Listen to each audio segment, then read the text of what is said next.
আমার ঠিকানা হারিয়ে গেছে। আমার লক্ষ্য অস্পষ্টতার গাঢ় অন্ধকারে ক্রমশ মিলিয়ে যাচ্ছে। কিন্তু এমন তো কথা ছিল না।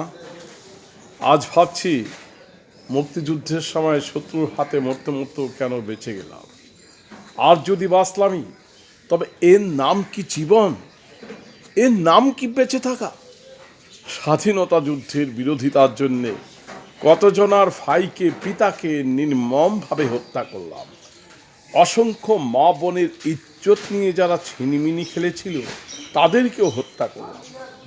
অবশেষে স্বাধীনতা নামের লোভনীয় বস্তুটাকে আমি আমার আপন হাতের মুঠোয় চেপে ধরে আমার শৈশবের পুতুল খেলার সাথী, কৈশোরের ঘর বাঁধা স্বপ্ন পিয়াসীর ঠিকানায় আমি দুরন্ত বেগে ছুটলাম।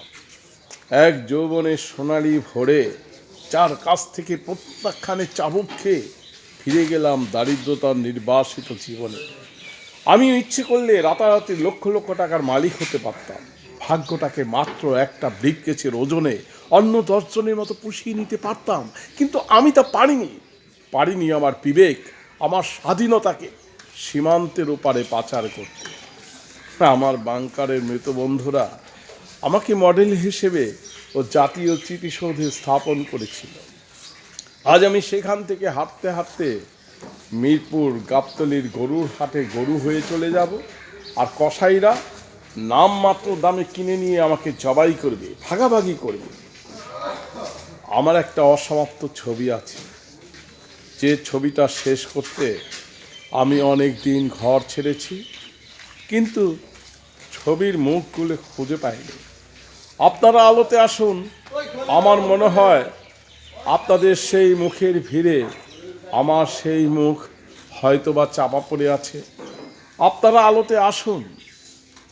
আমার বাবা যৌবনে এক বড়লোকের মেয়েকে বিয়ে করে কলের পুতুল হয়েছেন।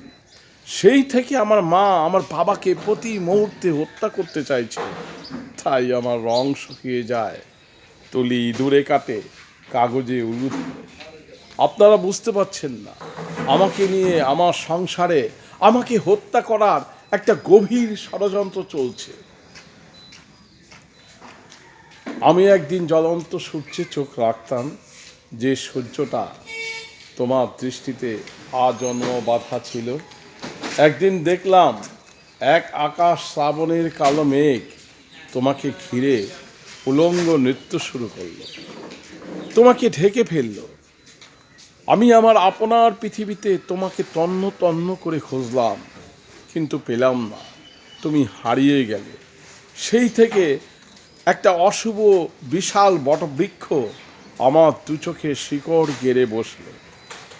যে চোখে তুমি নেই, আশা নেই, ভাষা নেই, স্বাদ নেই, স্বপ্ন নেই, সে চোখের কালো বৃক্ষটাও উপড়ে ফেললেই বা কী লাভ?